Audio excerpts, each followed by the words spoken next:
pledge allegiance to the flag of the United States of America and to the republic for which it stands, one nation, under God, indivisible, with liberty and justice for all. Hey, Mallory, mine's still spinning. Still spinning? Maybe you just log out or something? I opened mine in a new tab.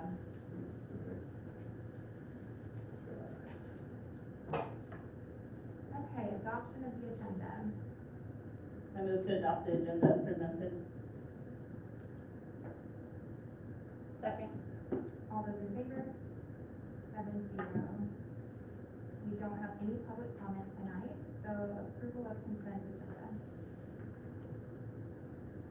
I move to approve consent agenda items A through E. Or the F. All those in favor? Who's second? 7-0. Old business, approved 2021-2022 capital outlay plan.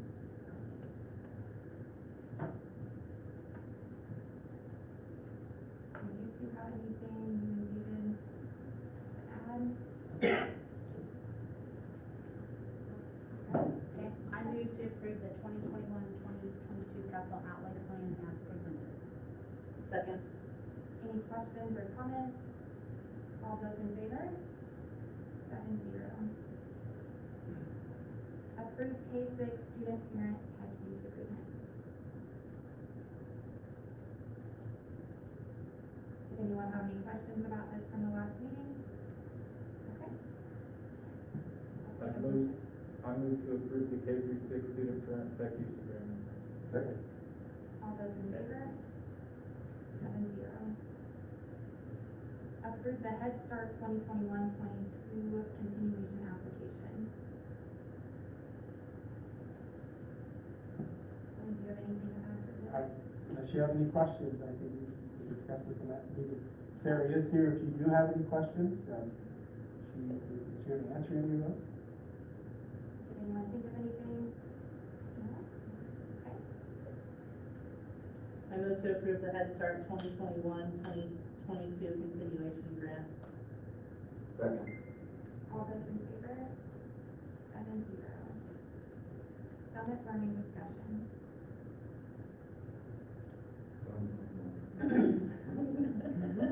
Did you do that? Oh, that's good. Well, this is just a continuation of what we started. It seems like just a week ago, but when we threw spring break in there, it kind of was just a week ago. And it was just a week ago.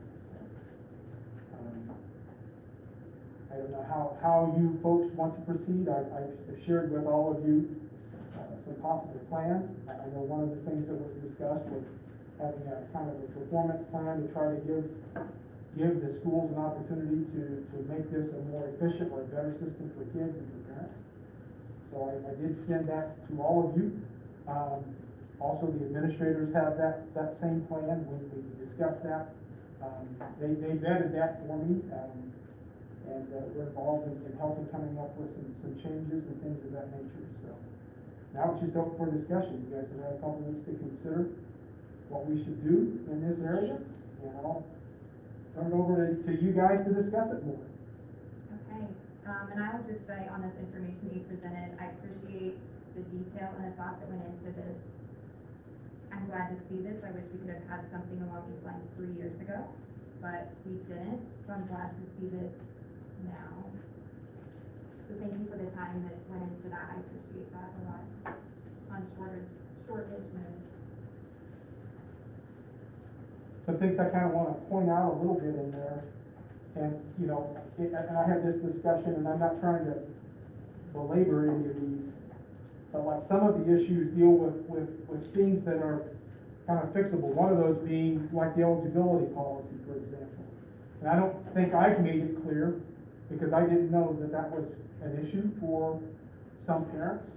It would be if I were a parent with student athletes, only because we're trying to make an old antiquated eligibility policy apply to a formative assessment system, and they just don't work.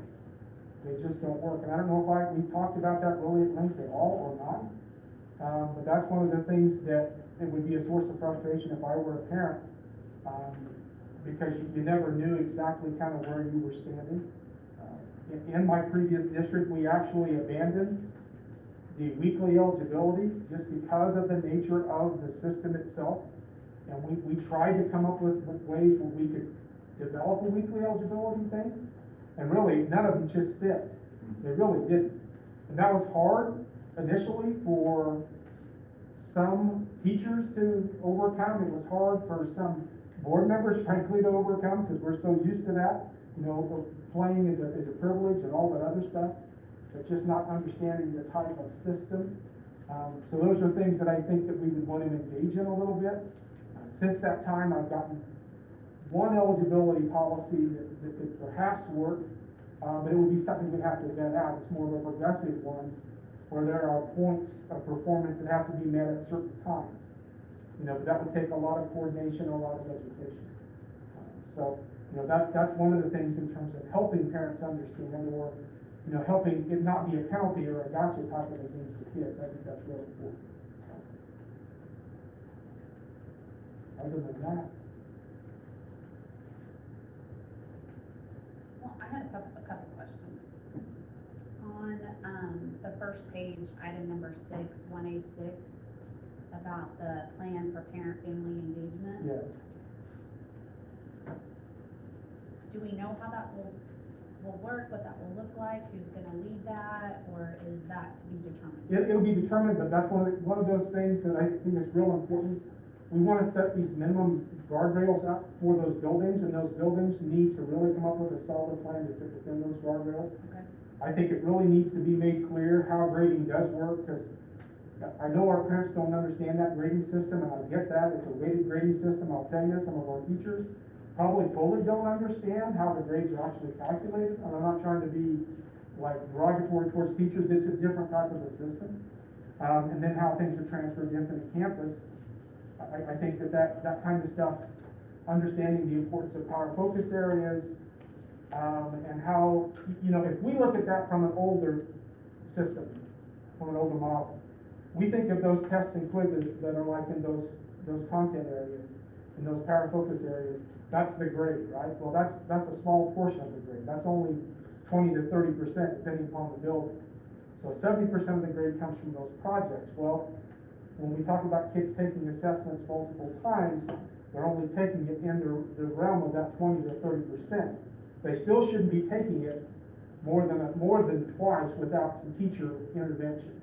Okay, actually, to me, it should be more streamlined than that, and they've done that in buildings. But I think it's, unless you really have a level of understanding of that, it's really hard to wrap your head around. And there needs to be the ability for parents to learn that information when they want to learn. I think Matt said it's got to be done in several different modalities, whatever communication plan, and it's got to be on demand too. And they may not be able to have everything on demand this spring, but there's no reason it can't be next fall. I know that Mr. Meninga, I always say his name wrong, has tried to put a lot of stuff online and accessible to parents. And those are the things that we have to continue to do, no matter where we go. We really do. And then my other question was, I can't remember if we talked about this, but just for clarification, on the dashboard where the line moves and stuff and the colors for due dates and things, can we shorten that span of what kids can look at? So they don't see the whole year? Because I'm wondering Well, if seeing all of that is, you know, kind of making them anxious about things, you know, because they see the whole picture instead of breaking it down. If that can be adjusted? There's two ways to do that. You can adjust it by just expanding your view as a student, but you still have access to everything, you know, no matter what.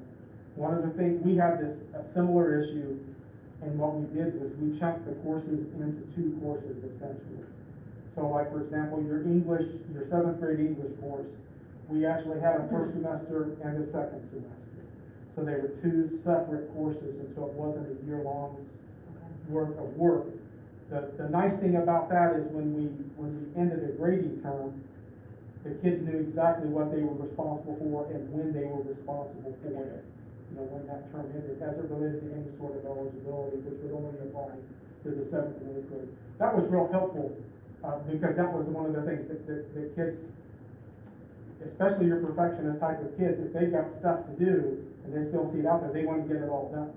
And that's one of the self-regulation skills too, to teach kids too. But that was a really helpful thing for all of our students when we did. Well, and that's the other thing, is being able to check your grade anytime you want. That's something that we're struggling with at our house is, you know, making sure our grade hasn't dropped, or if our, you know, our scores are in, and those kind of things. So maybe that's something, in the process of this, that we can help kids regulate that, and so that they're not constantly looking at that. I don't know. Yeah, I'm not quite sure I understand exactly, you know, this is just a function of training kids, you know, it's a formative type of a. Yeah, but I'm not curriculum sure, system. I'm not sure that they've had any kind of assistance in trying to regulate that, and parents trying to help them regulate, not always looking at your grade. Cause I know some kids will look, has they graded our stuff yet, is my grade in, or did my grade change, those kind of things. I think it's kind of a two-sided coin, even after having our discussion at the last board meeting, because that line actually has helped some students, because they actually have a visual to see like what I need to do, but then it has also stressed out some students too. So I like Fred shared is, because I did ask some of those questions about the blue line, and you know, what can be turned on or turned off, or you know, and you can't turn it off. It's just how you teach the student to view it and what to do, but they still will have the controls. They'll still have access. They'll still have access to it, but again, it's helping the student learn to deal with that social emotional piece, because that's something that they need to learn for life. I mean, not just with Summit, in my opinion, is looking at things too, both sides. One thing that we had an onboarding process. And of course, that first year, we spent way too much time. We spent like 2 weeks onboarding all kids. We found that was just too much, and that was just to teach kids and their parents how the system functioned and stuff. The following year, we just did it only with the new students and any kids coming into the platform at 4th grade, because that's where we came in. And that was a pretty extensive time where the kids were really shown in each one of the classes. It wasn't even a normal schedule, but they were shown, you know, aspects of it. This is how mentoring works. This is how, you know, content assessments work.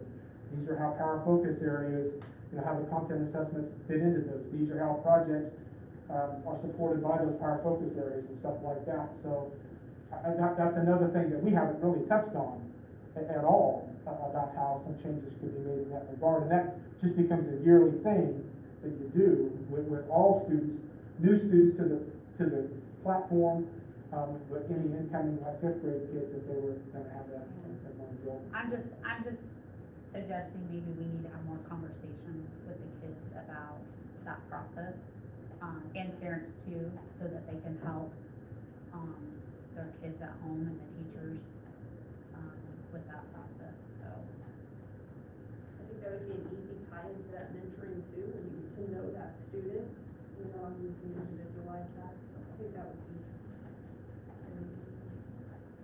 So Fred, on this, you talk about, offer parents student choice in terms of entrance into the platform. I'm sorry? You offer a choice for the entrance into the platform? That would be one of the options. If Okay, we, and when you say the word entrance, what does that mean? Just the 5th graders? Or all the grades would have a choice? among the recommendations, if we don't go with this, like just, we get this, the plan to approve it would be to offer choice on the part of parents or students to be in the platform or out of the platform. If we go that route, we will have to set some pretty hard deadlines, and the buildings will have to determine what the minimum number of students they would have to have in order to be able to support it. You know what I mean? Whether it's like I think in Joey, your building, you talked about really almost a pod has to be has to be, that number has to be met in order for us to support that, or we really can't host both platforms, because you don't want those teachers having to do double duty. And I don't know what that number would be at Santa Fe. We talked a little bit, but we really haven't put a number. But we'd have to have a number and a deadline, that these buildings would have to work on, and then communicate that with parents, and then go that route. So to parents who already have kids that have gone through Summit or are hesitant for this, what would you tell them of how Summit is going to look different? What differences will we see? Well, hopefully the differences you will begin to see will be just in terms of student performance and their attitudes towards the platform. And I don't know if some of that can be turned around, frankly. I really don't. I mean, we talked about this before being maybe a sunk cost, and I hate that only from the perspective of there is potential. So, but some of the things that I would think that you would begin to see are student issues being handled earlier, you know, from a deficit perspective. You know, rather than we hearing about a kid taking an assessment 5 times. I would think that that would be, you'll hear that still probably, but I think that that will be an anomaly rather than a norm, okay? I think you'll hear more organized workshops that target deficiencies based upon student data. I just really, you know, think if given the opportunity to put in some of the things, we need to have them being the staff, focus on a couple of things that we can do tremendously well, and we hold ourselves accountable for those few things. So what can they expect to be different coming from the district side? Does that make sense? It does, you know, that's kind of hard to answer only from the perspective of what we would do is sit down with the buildings as a team, as a 5 through 8, but they have some individual autonomy, to look at what are those areas, and these are some of the things that they've already done. What are those areas that we need to focus on, but what things do we have to put in place from a non-negotiable perspective, from an expectation in terms of teachers will be doing these sorts of things as it relates to using data. Teachers will be providing workshops for deficiencies in this way. You know, and I also think that like in a long view, I would hope that we could make some enhancements to the curriculum in terms of providing more direct instruction for those power focus areas, because that's one thing that it doesn't really call for. And I think we've heard that our teachers felt like they didn't have the autonomy to do those things. They had to follow it kind of more as a script, and that's not the case. So I'm not answering your question well, because some of that stuff are things within the guardrails that we put up that we have to develop. I mean, because I don't want to tell them what to do and how to do it. I want to tell them, these are the minimum requirements, these are the what, you figure out how to do that, because teachers are like anyone else, they want as much autonomy in their professional work as they can have. So. And I understand that and value that. But I also think from the parent side, if we're trying to essentially resell this same platform to them, we cannot tell them we're doing the same thing, but yet expect different results. So how do we essentially sell that to parents? And I'm one of them, I have children in both buildings, so it's hard, but our parents need to know how things will be different. And I think we as a board need to know how things are going to be different rather, and this isn't negative towards you, but rather than, just let us fix it, give us the time. That's what's happened for 3 years without some accountability in certain areas. So I understand parent frustration for the past few years, and I understand concerns moving forward with that. Well, when you look what I have there, where I talk about database targets for student progress by the end of the school year. So by that first board meeting in April, that would give us approximately 3 weeks. They would determine what those database targets are that they would be improving upon. I mean, that's when you would see what those targets are actually going to be. Now, I know in the case, I believe at Santa Fe, their focus was projects, and what else, what was it? Was it mentoring? Mentoring was gonna be our second one after, but projects is what we've been targeting right now, because that's 80% of the grade. So it'll also, with that, we're looking at our Ds and Fs. the students that are not failing in what we're doing. And at Chisholm, it was actually mentoring, and what was the other one, Joe? I can't remember. We've also focused on projects, but then also, with our data dives recently, we've been focusing on COG skill, achievement, and making sure that students are scoring 70% or higher on their cognitive skills, which is part of the project. And neither one of those areas are dealing with what you hear the most source of frustration, which are your power focus areas with those content assessments. And it goes back to, once again, where do you get your biggest return? And it's on that 70% of that grade, which is through those projects. If I may, it looks like we have some, I was looking at the building reports, it looks like we have some new data points already. Like the projects on track, I saw there's projects on track -1. That's a new data point, I think. And I think that it shows a little bit better. I think we had like 69% of Chisholm, it says projects on track, but 24% on top of that have like one project where they're off. That's a new data piece that we haven't looked at before. So when you say that over 90% are either on track or they've got one that's off, maybe that sounds a little bit better. And the cognitive skills, I was looking at Santa Fe, the percent of Santa Fe that's over the 70% is pretty high. Where was that?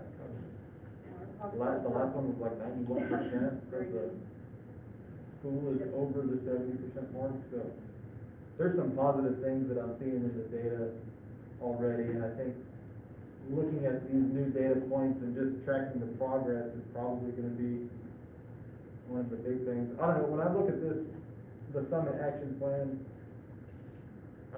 it's hard not to be optimistic, you know. It seems like a really, just a really diligent and organized effort to make this thing ours and make this thing work. And so I don't really have any questions, I just want to comment, I guess, that I see the new data points, I see the data is trending in one direction and that looks good. And I just appreciate everybody, putting this plan together. And then, you know, even the develop a parent focus group that allows for input. I mean, I think that's gonna be a huge piece in what we do to try and help sell this, if we're gonna keep on this plan, so. Anyway, that's my 2 cents for what we've added since our last meeting. Well, I know you folks are in a no-win situation, whatever you do. You just are.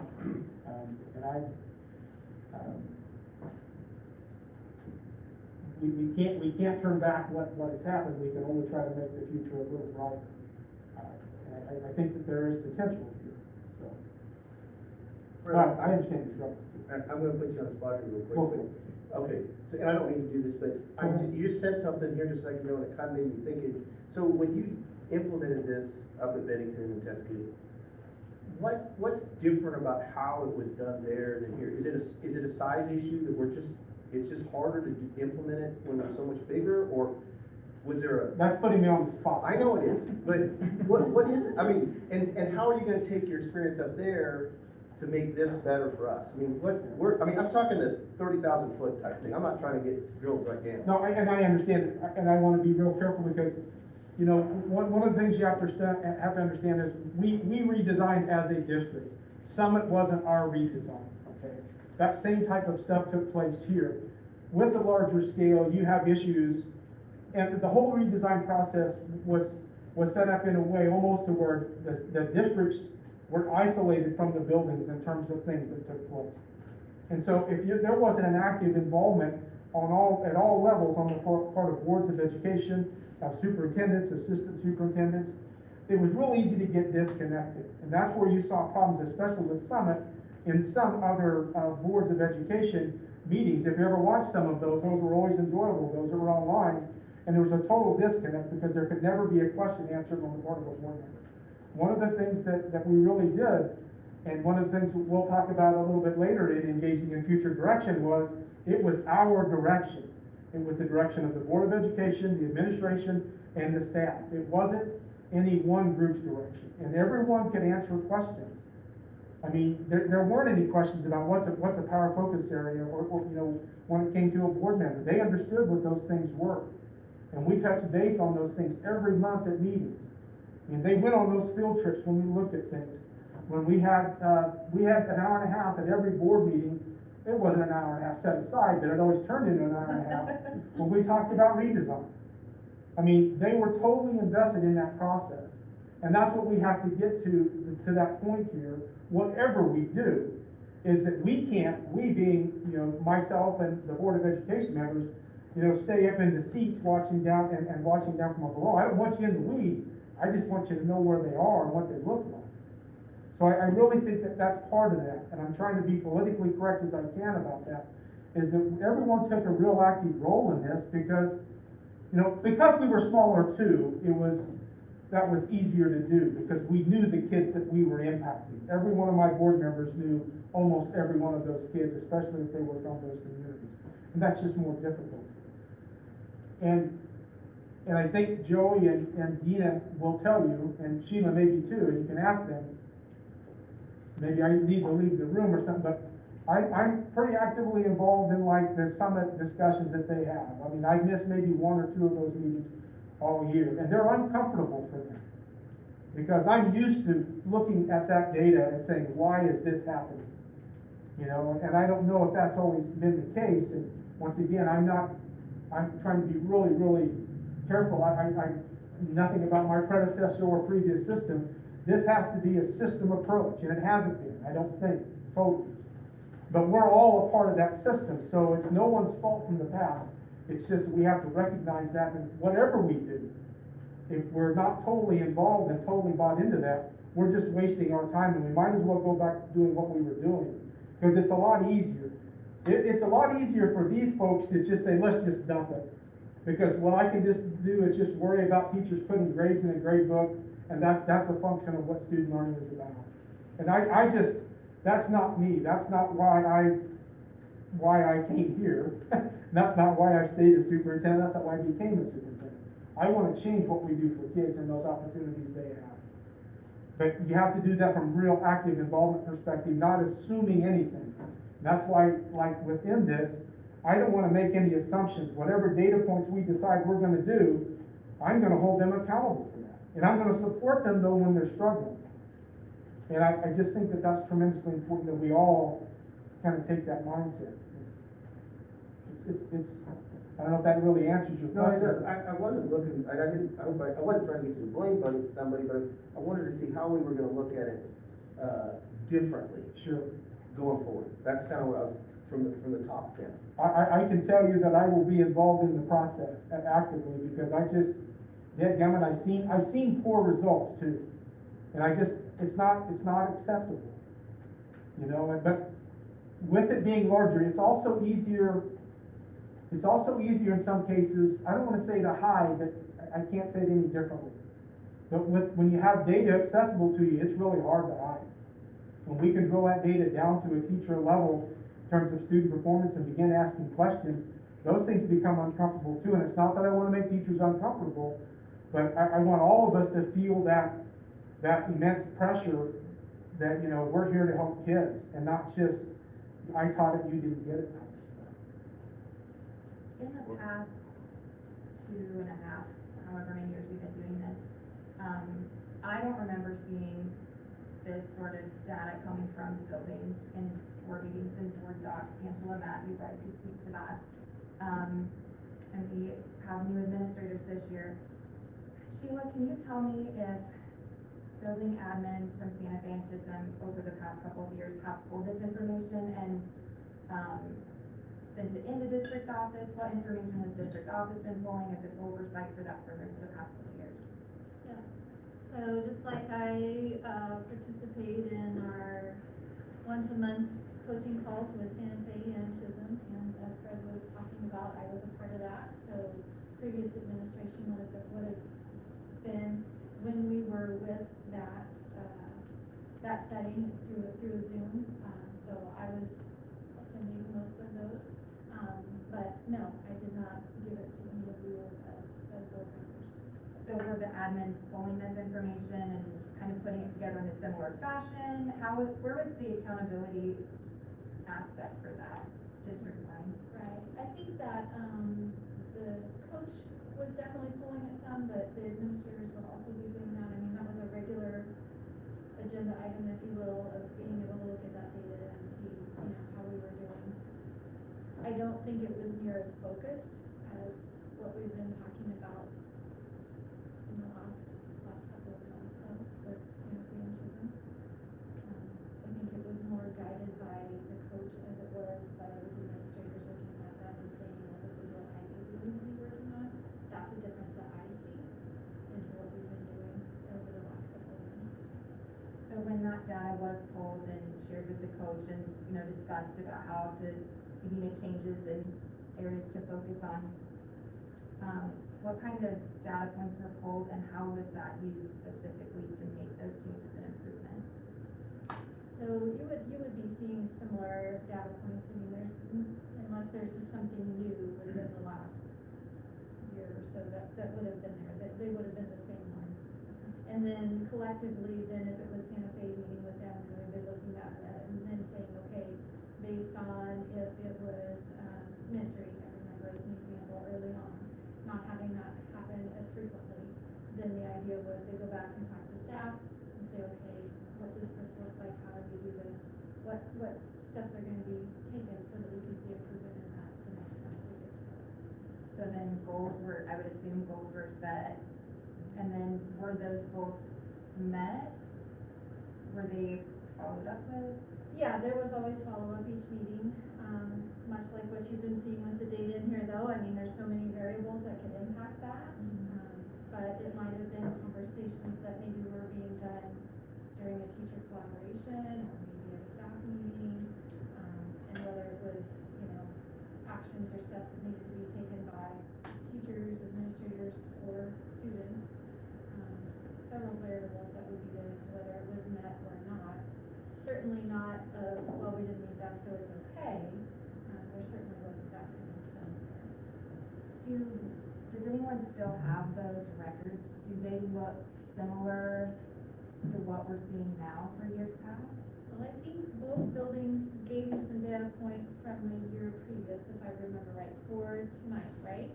Do you have that? At our last board meeting, the chart that I showed had numbers from last year of the data points that I could find. And yeah, there were a couple of data points for, I don't remember specifically what they were.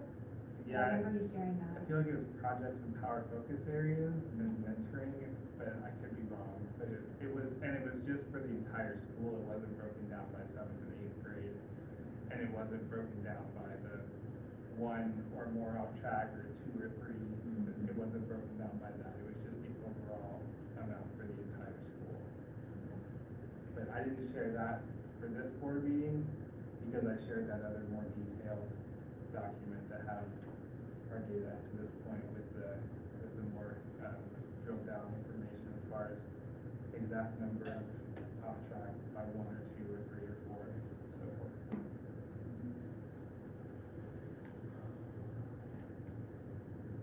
The Santa Fe report has last year's data on this date that goes along with the report. For the 3-8, correct, for the 3, I had that data at the last meeting, but I didn't have it in one of my own tables, because I got it right before the meeting. So I did put that on my, on the Santa Fe, page, so you can see what 3-8-21 was this year, and then 3-8-20. They pulled that for me, and Chisholm has this. So we just have a couple of dates to match up. We don't see it Just one date. overall, just the one date, overall yearly progression or where we're Correct. standing then. Okay. And those might be in previous agendas from the last year. I think, Joey, that's where you pulled some of that information, was from Yeah. previous agendas, and just be able to us out of that aspect. So something that I just wanna make sure I'm simple-minded, so I love this, by the way, there's a lot of language here, and I wanna talk through some of this, but I love the plan and the action steps and the timelines and all that. I think there's a lot of angles here, as we know, timing is a big one too, our staff's mental health, our team, how do we look at that, how do we keep it, transition, all these options that we have in front of us. What multiple combination of options do we like? So there's a lot to digest in my mind, and I'm still going over this rapid speed in my head. But for the basic fundamental for me, I see a lot of dropped football, so I know we don't wanna be in the weeds, and I agree with that, and I appreciate that, and I wanna get better at doing the 30,000 foot thing, as Matt called it. But for me, there's some gaps that I'm not understanding. One of them is, I don't know if we wanna call them a summit expert on the ground floor, so if we pass this on to them, and we have data points, this is new to all of us at some level, right? 3 years, it's new. Nobody has all the answers, but you're new to it, Joey, correct? For the most part. You're new to it. Who's our expert? Who do we go to say, this is the nuts and bolts, this is how I know we're gonna reverse engineer, and I love some of the language of how do we make it ours. I think that's new to us, like within, 2 months maybe? Is that fair, or am I off base there?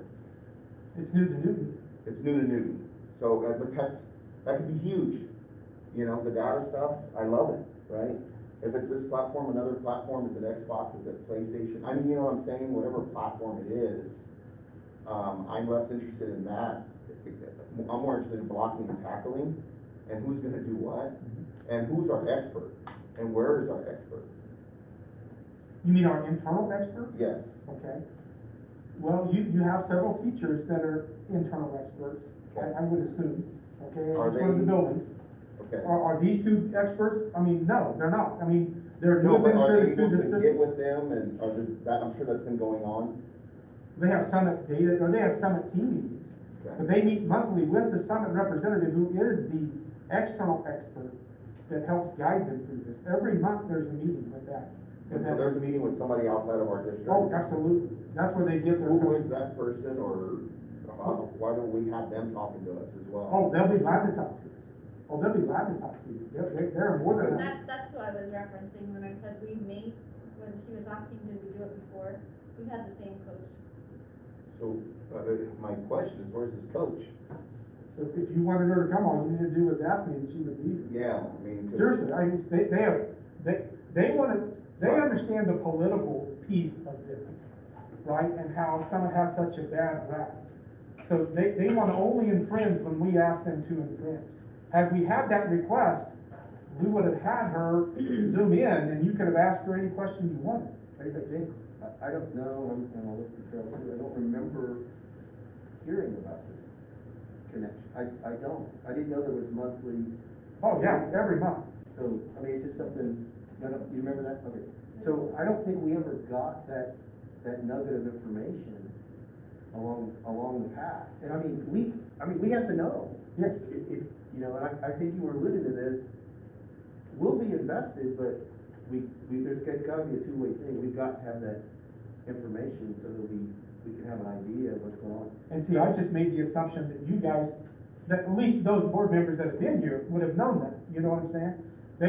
They are very good about providing support. When we were having the initial data discussions, Julie is the one that set up the data dive instruction for these new administrators who've never had any background before. I mean, they will provide any sort of professional developmental resource that we need. So maybe, Brett, can you tell us kind of what that structure is for a school district that is doing summit? So we have a summit coach who meets with our teacher or our administrators, just kind of that process. Can you give a quick overview of that?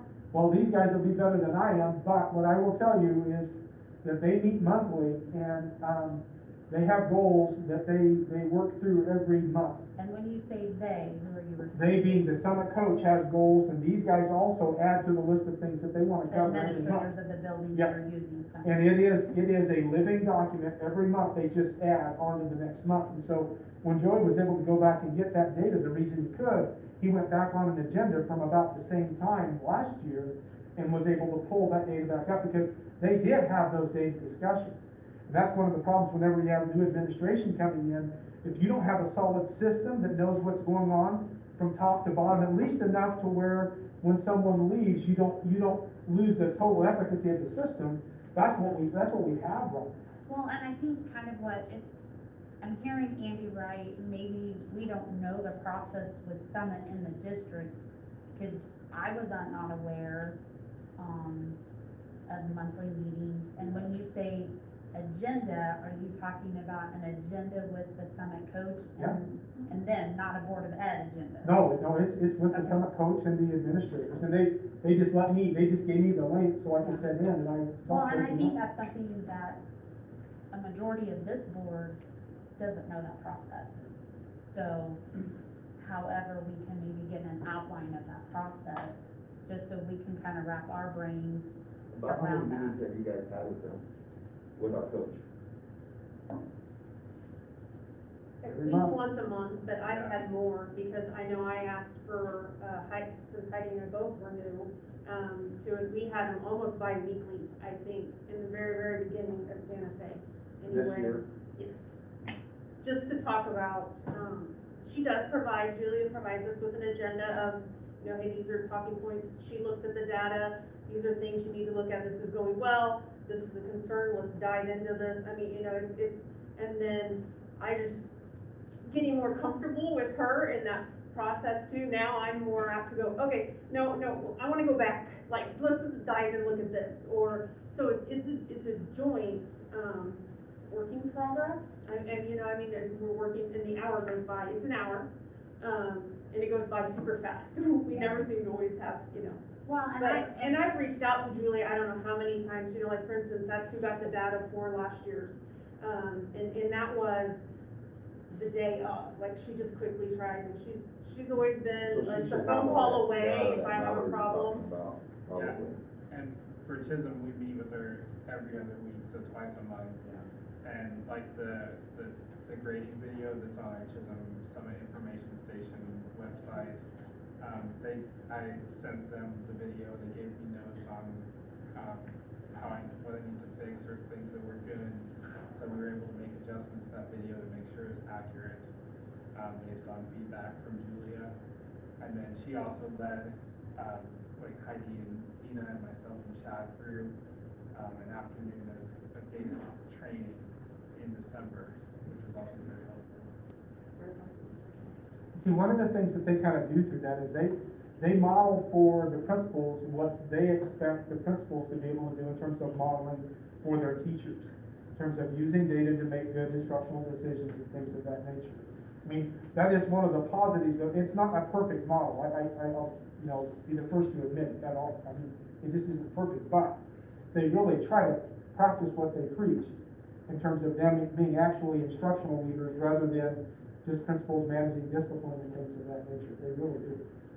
From what you guys are explaining, I can see why the teachers and administrators love Summit, because it sounds like you guys have an amazing support. How can we translate that to the parents now? Because I feel like you guys have a great support to make this all work, but parents do not feel like that, they are lost. And that's where I feel like the disconnect is all. And I think that's a key target to look at, and it's not that we wanna say anything different for COVID, I think typically, and again, just from my understanding, there's a lot of different, parent engagement night activities that normally also occur throughout the year, but with COVID, we weren't able to do that. And we need to come up with maybe some different ways, like we did, you know, we have brainstormed a couple of ideas and actually trying to do things together instead of Santa Fe does this, I mean, we feed into the middle school. So, you know, that framework, that systems is so important in my opinion as well. And so it's really nice when we have even meetings with Julia together. So maybe even with parents, having some of those, right now, maybe doing the virtual things or doing some of those things. But just so that we're also sharing the same information, because I think that's important, because it shouldn't be a change from how we've done it to how CMS does it, or vice, you know. And those are really important things, just made me think. And I remember our kind of our briefings as we were getting Summit going, you guys are notorious for using, not you personally, but education is notorious for using education speak. And I hate to tell you, the rest of the world doesn't speak that way. Oh, It's like, we call it cop speak in my line of work. We just, you know, you don't say, I moved up to the patrol car and then I executed, no, you don't talk like that in normal life. And so, when you do try to help the parents understand, try not to use the education speak, because I get lost with the words, I just do. I'm not familiar with it, I'm not in this world, so that's just the thing that hit me when we were talking about it. And I do think the piece between the district and the parents is so important. I think it would help us immensely. And for children, there is the Summit Information Station that we created on our website that has some videos, that we created, also some videos from Summit, and that information packet that we put together for parents. And I know it's hard to do that kind of on your own, independent learning without like the guidance of administration or teachers on a parent night face-to-face. But that information is out there and available for parents to learn more about various aspects of Summit. I really appreciate you guys doing that so fast. Do we have any numbers and traction on how many people are going to that, looking at it? I don't have access to the data or the website analytics. I don't know if that's available anywhere or not. I don't know, Sam, can you track? Yeah, I don't have the numbers right Sure. I hope it's more than two. I know there's one. That's a lot of work.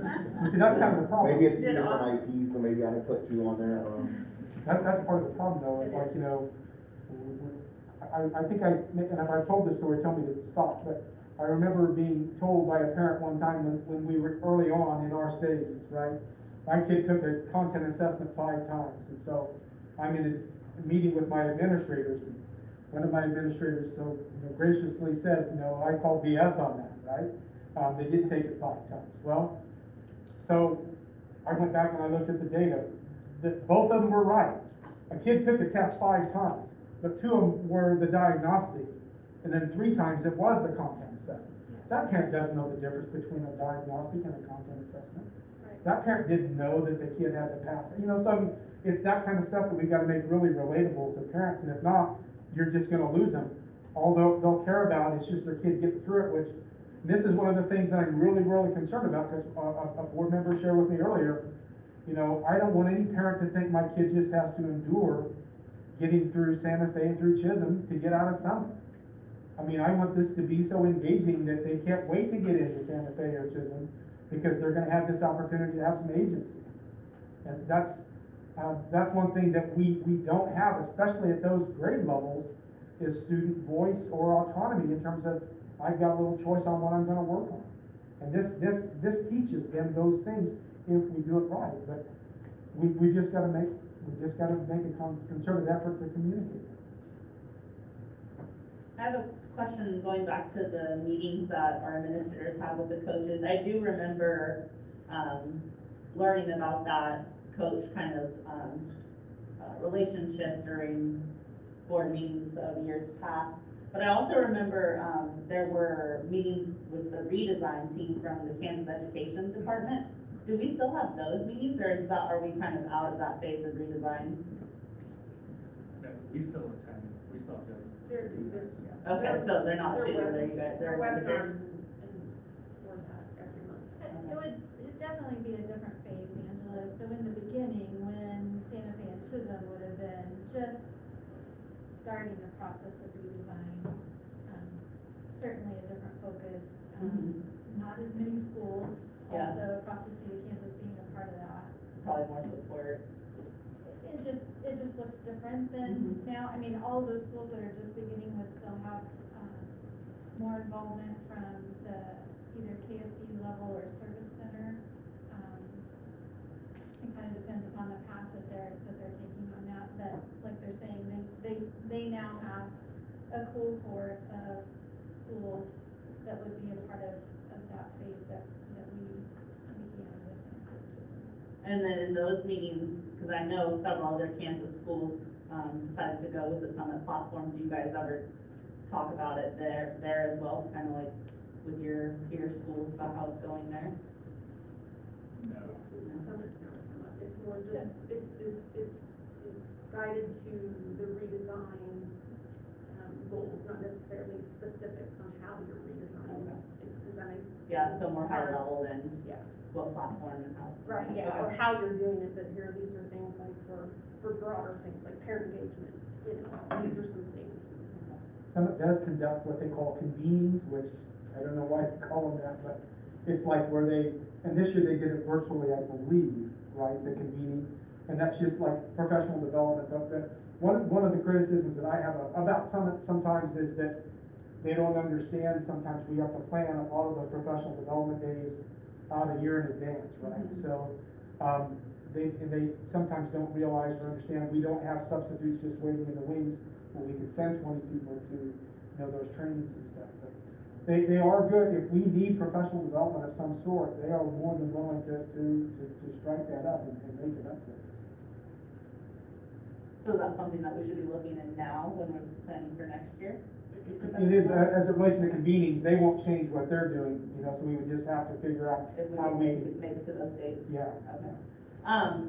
In regards to the action plan, who are going to be like the core group of leaders, kind of making sure that we're sticking to the plan and that we're That will be Sheila and I at the district level, we'll be the building principals at the building level. I mean, Okay. we will be meeting regularly, just like we do now.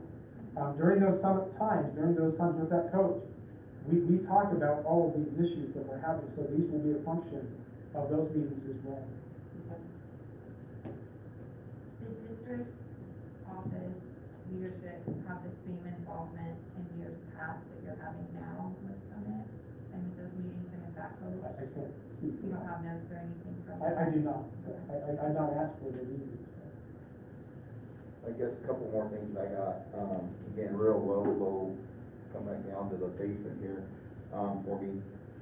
Are we looking at surveys just to see where they're at, like we talked about the last time we met, sending something out to, like we did with the kiddos, are we sending something out to the parents to see if we find some kind of a disconnect between what the kids are saying and the parents are saying? That's a part of the plan, there'll be a parent perception survey at the end of the term, The end of, this school year. okay, Now, one of the things, with student surveys, like I said, I think at the last meeting, I never asked a kid, do you like your chemistry textbook? So I get really, not all kids like broccoli either, right? So you still gotta eat your broccoli type of stuff. So when you start talking about, do you like it, a lot of the things that we have to teach our kids to do is be uncomfortable with learning, because learning is uncomfortable. So these perception surveys, we have to just make sure that we're not asking directly, do you like Summit? Well, we've already baited them with that answer.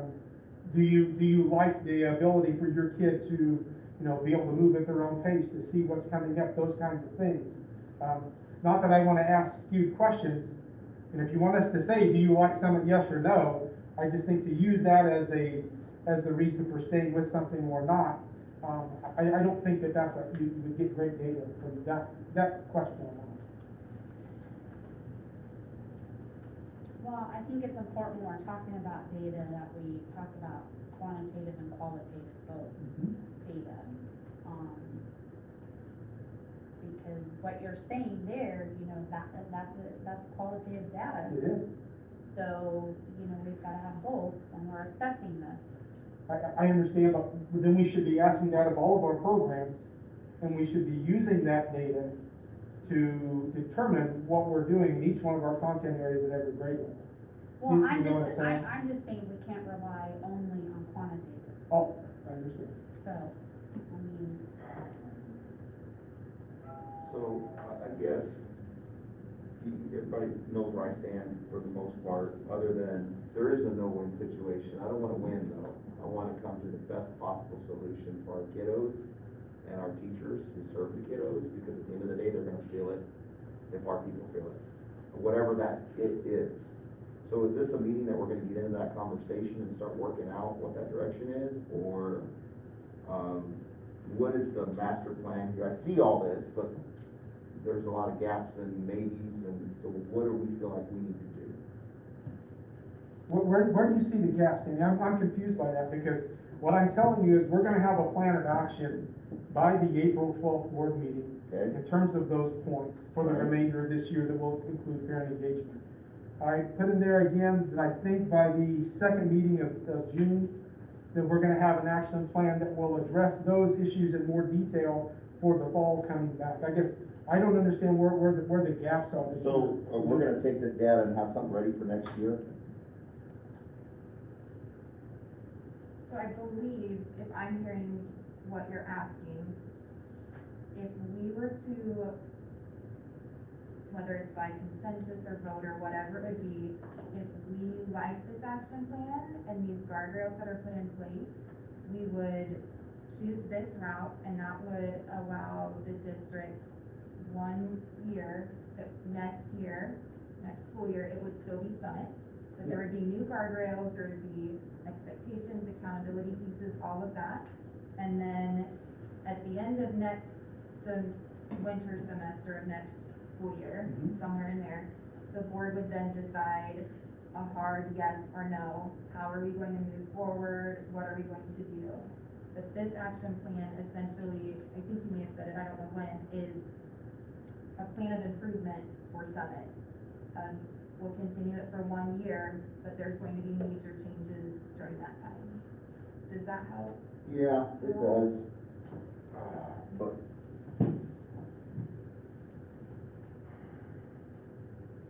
it is what it is.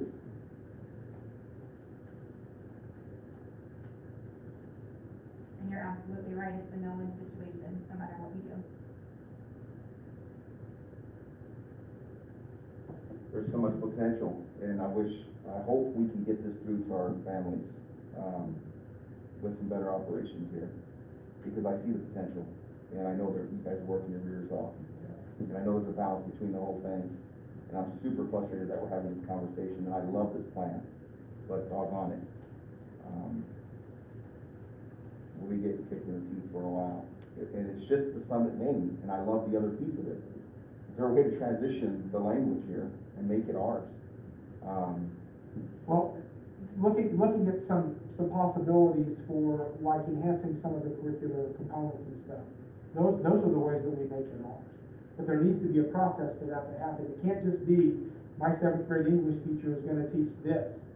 You know, it's gotta be, you know, that there's an agreement amongst that group, coordinated by Sheila from the curriculum perspective, to make sure that we're not doing something that's really off the chain, you know what I mean? So, but it does need to become ours. I don't want anyone to equate Newton, either Chisholm or Santa Fe with its Summit. I never want that. I mean, we actually did in one of the buildings, we called it Bulldog Learning at Bennington, for example. It wasn't Summit Learning, so we never used the name. Well, the thing about it is, we are in a no-win situation here, all of us. I don't like it that we're here, and if we're going to move forward and trying to make this better, it's gonna be a lot of work, and it's gonna be very hard. So everybody is going to, if we go this route, everybody's gonna have to be on the same page and be in agreement, and I like the idea that if we end up doing this, that we will have monthly reports. Because I'm not sure we've had that for the Board of Education in past years. But everybody's gonna have to be held accountable from the top down. Right, and I guess one of my frustrations, and sorry guys, it's on me, totally on me, but there's no way I don't see us not doing it, because we have a lot of moving parts over here that we have to respect, and we can't just act it like a lot of people want us to do. It doesn't work that way. Right. And that's where we'll have to step up for our kids too. And there are some families that are enjoying this platform. And so my experience is the vast majority don't, but I believe in our team. I believe in these guys out here doing what they're doing. I want to be a part of the team, not against the team. And so it's gonna just take some hard conversations, I think, because we cannot not do this and move forward in a systematic way as you presented, Fred, for us. It's frustrating that this is where we're at, but it is where we're at. And I know that we have some amazing people in these buildings that can pull this off. And so that's what I will say. I believe in the people. I don't care what system it is. I believe we have people that can do it. So I'm just gonna leave it there, because I don't think we cannot not do this. I mean, And I agree with you, I know a number of families would like for us to make the decision tonight that Summit will not be here next year, no matter what.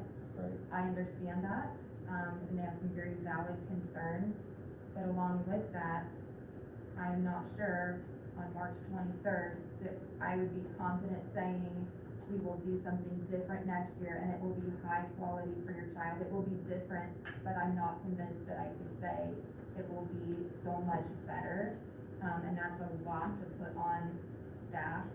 So while I have a lot of concerns with Summit, and we don't have to take an official vote tonight, depending on where we're at, so we can just run it around the table, and I can start with myself. I do have a lot of concerns, just from my standpoint, what I've seen through the years, and then from other families, but tonight I'm at the point where I am comfortable going the route of using this plan, allowing changes, setting some hard guardrails and goals and accountability and follow-up. And I believe that that is going to be significantly different than what we've done in the past in our district. So I am comfortable doing this and moving forward and allowing some changes, a lot of changes to be made. So that's where I'm at with it. Melissa? I like what has been put before us as far as the plan goes. I still have a lot of questions and concerns. So I don't really know.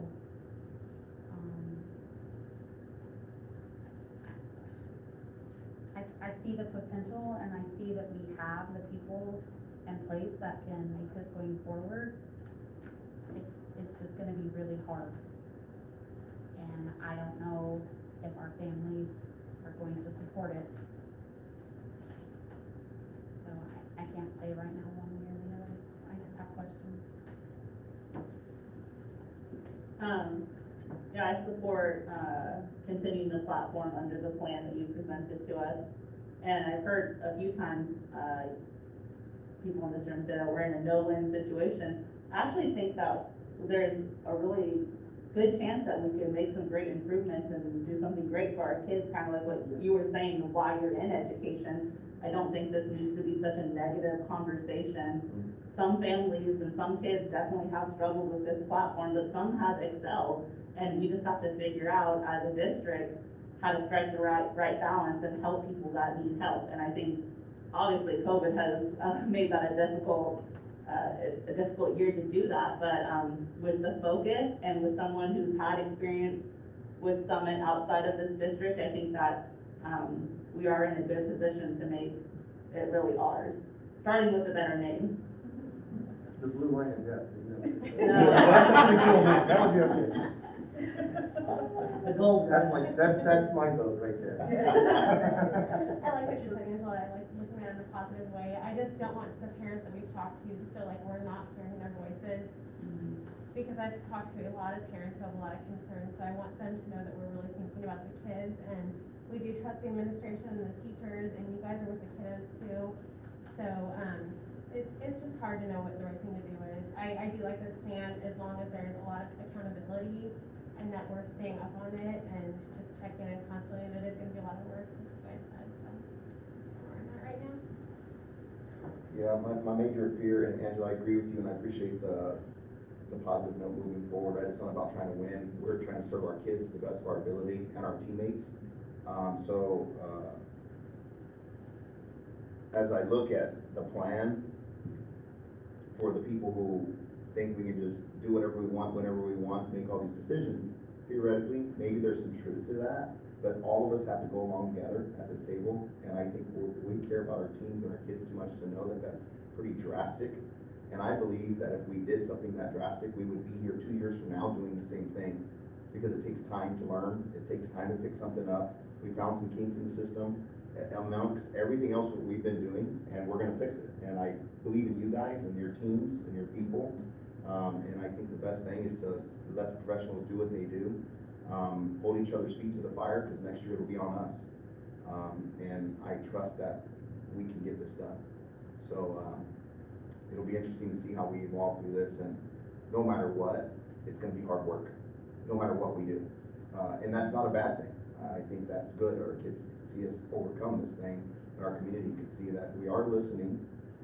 We hear you guys out there, and we're working our tails off to try to learn and grow and to serve our kids to the best of our ability, and we have a great team here. So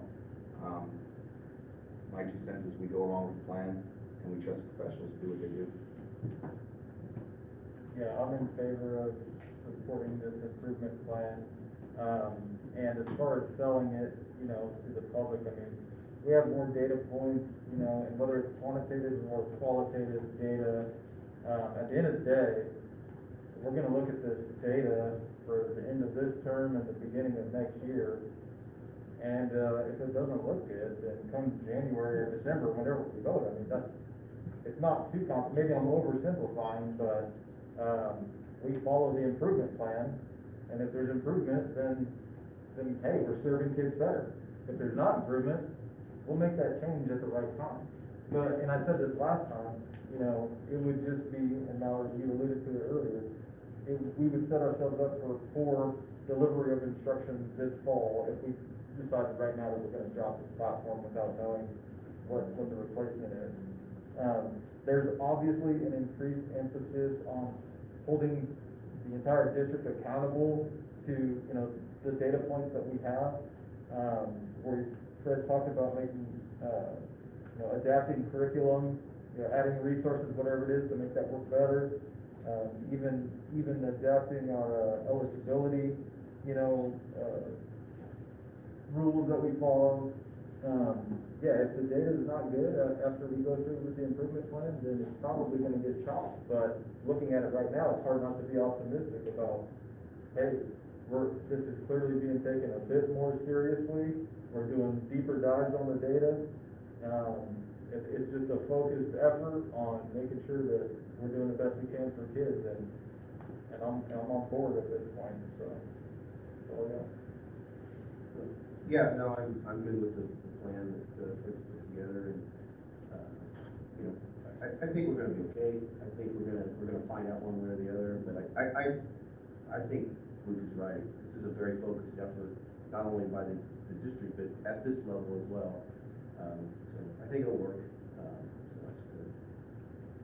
I think it's important to kind of see our board it looks so different right now to where we've been diving into this right along with all of you, and I know there's concerns in the community, and like we have concerns for that as well, but a number of us will continue to have students in these buildings, so we're not asking the community to do anything with their child that we're not willing to do with our own children. So we are putting our kiddos into this, we're continuing this with our kids, trusting that this will be a good plan. And I agree, I wish we weren't having this discussion, and it's hard when we say it's a no-win situation. I mean that as we're not going to make everyone happy. There will be a strong voice either way that will oppose this. I'm excited for change. I think one thing that families have desperately wanted this whole time is acknowledgement that there are issues, and acknowledgement that we can make changes and do better. So I appreciate that. I see that in this plan. And I'm excited. I hope that staff is excited, because Fred, when you talk about making changes in curriculum and having more freedom, I hope staff is excited that they can make changes and put some more personal things into it. So hopefully that is encouraging to them after a very long, tiring year. Maybe that's a bit too optimistic, but it sounds like, without taking a formal vote, that we're in support of this plan. And like Matt alluded to earlier, we don't know all of your educational language terms. I have notebooks of acronyms for different areas, so we might not know exactly what to ask for. So I would just ask that the information that's been shared through this time, different data points, please give it to us. I would rather have more information than not enough. So while we might not say, I want this exact report, please share some things with us. We clearly want to be very involved, not in the weeds, but we are ultimately responsible for this as well. And I think we take that very seriously. So I know it's not been fun discussions, but I think it's been productive discussions. And hopefully we can move forward and on to other things. Can I just add also that we talk data, and we definitely use the data to improve our instruction with students, but I also want to make sure that we don't lose sight that we are in the people business, not in the data business. And just as we move forward with this plan, that a lot of the emphasis is on data, but we definitely want to take into account the social emotional aspect of this, and also that we are focused on students' well-being, helping them to become productive members of society, not just on the numbers that they produce through work completion in the platform. So I think that's important too, that we don't lose focus on that piece, which is extremely important. And it's important that we all work together as district level, Board of Education, as community, as parents, as school, teachers, all working together to help our students find success. Thank you. Do we have anything else to add? Are we ready to move on? Okay. On to the next item. Thank you for coming tonight and other nights. So if you walk out now, we're not gonna be offended. You can see that. There's a basketball game that some people might wanna watch at 8:40. yeah. Oh, you said, no, who plays tonight? I know it's not K-State, so it doesn't matter. Sorry, Matt.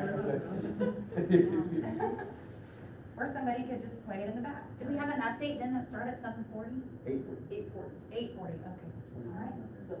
Still have. We better hurry. Yeah. Okay, future district direction, dates and tasks. This is just, we want to kind of get started, and I really wanted to do this stuff in person.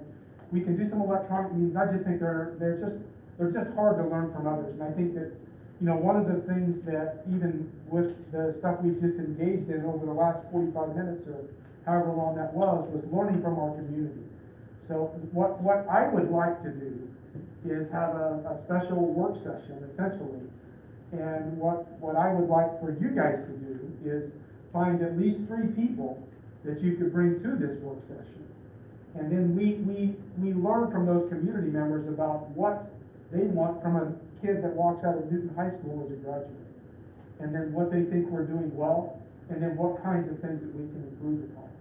This will serve kind of as the basis for either us validating the current goal areas that we have or making adjustments to those, and also coming up with district direction.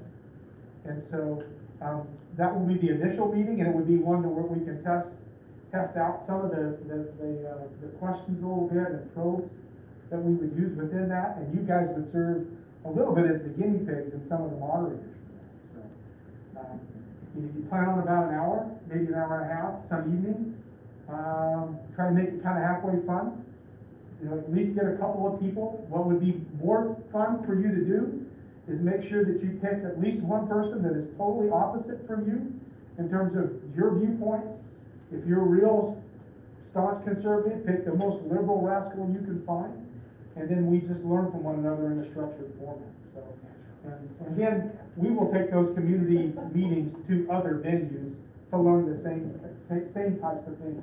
I did the same exercise a little bit with the group of student leadership, elected leadership a week ago.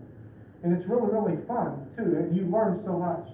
You think you know your community, but until you actually ask them questions, you really don't. So we just would like to look at some dates and times. Can we have pizza? We can actually. We can actually do some, at least have some snacks, right? At least do something like that. We want to make sure we're following COVID protocols and stuff, so we would, you know, pick a larger venue maybe. I'm not sure. We can get 7 of you, 8 with me, and then our board clerk who would have to be here because it'd be a special meeting. You look at 27 people, so if you brought 2, about 30 people, we can get 30 people in different rooms in here to be able to socially distance, I think, and to maneuver around, or we could go to a larger venue someplace.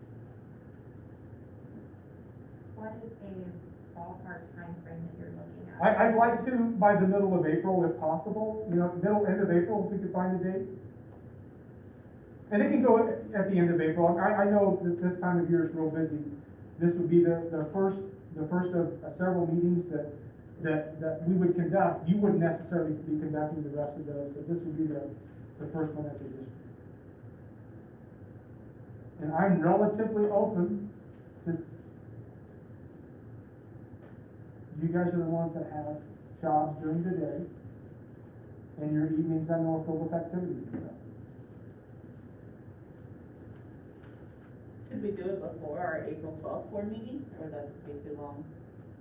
It makes it for a long meeting for you folks. I'd rather- I wonder if we might have trouble getting community members in prior to one of our meetings. Yeah, because we want to start at 5 probably at that time. To give you guys a chance to, What about Monday, April 19th? I'm totally open. I'll make it work. We want to go 6:30? 6:30 to 8? Wait a minute, when's the national championship game? Good call. What day? Not that it matters, it's just basketball. For football, I could see rearranging the board meeting. You're gonna get yourself in I'm trouble. okay with that. I'm on duty that day, but, I mean, I can get somebody to cover me or something. And here's one of the things, if you can't be here, just make sure you send 2 people.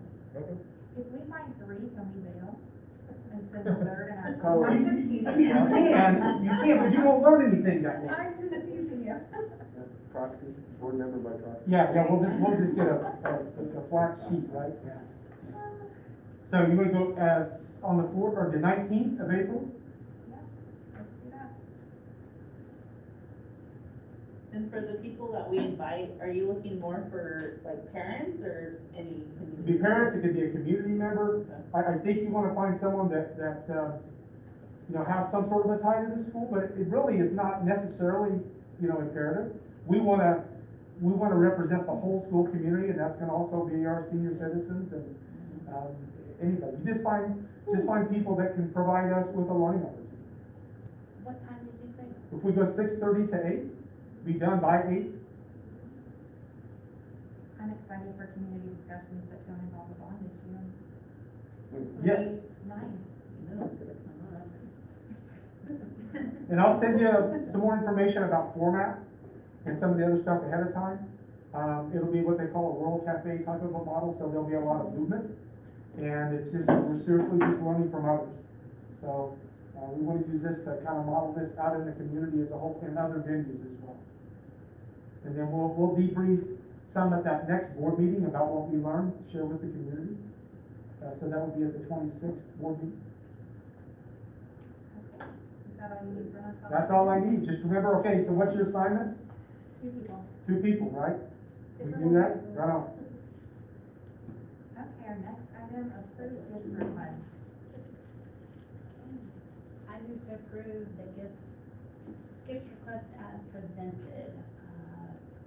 Reed Graver, Newton High School Automotive Program, a 1990 Chevy K 2500. Is that right? Did I say that? In the amount of $4,000. First Mennonite Church to USD 373 to provide financial assistance to families most in need regarding student fees in the amount of $10,000. Yeah, thank you.